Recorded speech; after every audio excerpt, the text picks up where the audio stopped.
दोस्तों आज हम देखते हैं कि वो लोग जो कब्र पर जाकर उन पीर वली बुजुर्गों से दुआ मांगते हैं, तलब करते हैं कि हमारी हाजतों को पूरा कर दो।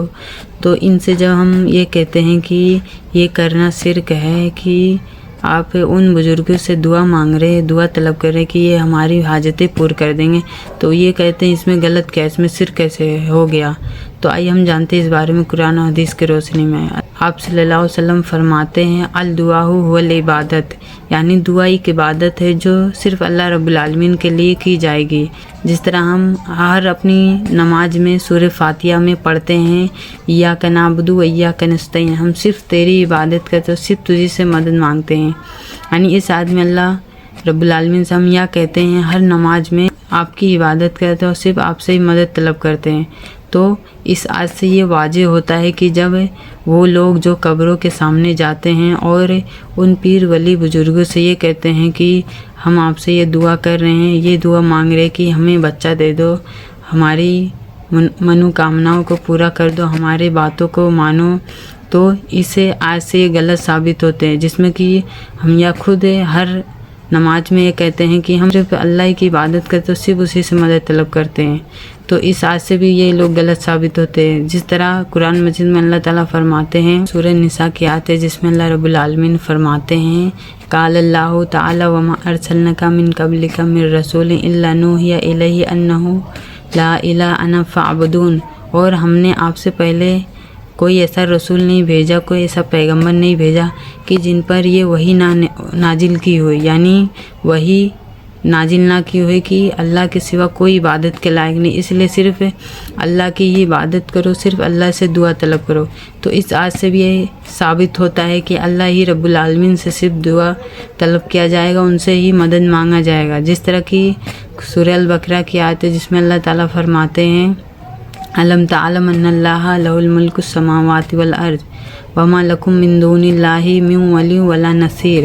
यानी इस आयत में हम यह पढ़ते हैं कि क्या तुझे इल्म नहीं कि ज़मीन व आसमान अल्लाह ही रब्बुल आलमीन के लिए है और अल्लाह के सिवा तुम्हारा कोई वली और मददगार नहीं। जो कि इस आयत से वाज़ेह होता है कि अल्लाह रब्बुल आलमीन हर शख्स के, हर इंसान के मददगार और वली हैं।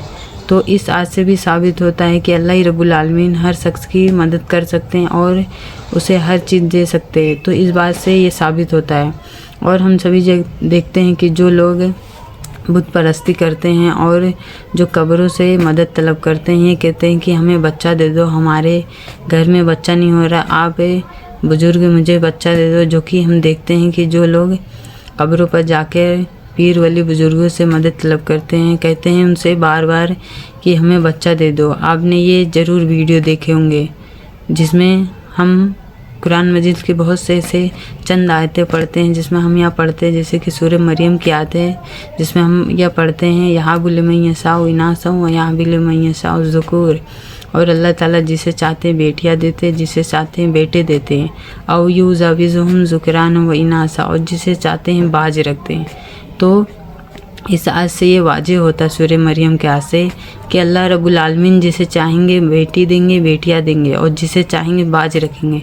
तो अगर जो ये कोई शख्स कहता है कि नहीं बुज़ुर्ग दे सकते हैं, तो आप ये सोच ले कि जब अल्लाह ताला इस आयत में कह दिए कि जिसे अल्लाह चाहेंगे उसे बेटी बेटियाँ देंगे वरना उसे बाज रखेंगे, तो ये कहना कि बुज़ुर्ग ही देंगे तो ये गलत साबित होते हैं। जो कि ये आप अगर जो कहते हैं कि नहीं बुज़ुर्ग दे सकते हैं, तो यानी अल्लाह रब्बुल आलमीन नऊज़ बिल्लाह वो कमज़ोर हैं कि उस बुज़ुर्ग से मांगेंगे, उनसे उस बुज़ुर्ग से अल्लाह रब्बुल आलमीन पूछेंगे। जो कि ये बिल्कुल ही गलत इंटरप्रिटेशन होता है। तो इस आज से भी गलत वाज़ेह होता है। तो आप सभी को चाहिए कि इस वीडियो को अपने दोस्तों में उन लोगों तक ज़रूर पहुंचाए जो ये कहते हैं कि कब्र बुजुर्ग वाले जो हैं वो बच्चा दे सकते हैं, वो और चीज़ें हमें दे सकते हैं जो आम इंसान नहीं दे सकते हैं।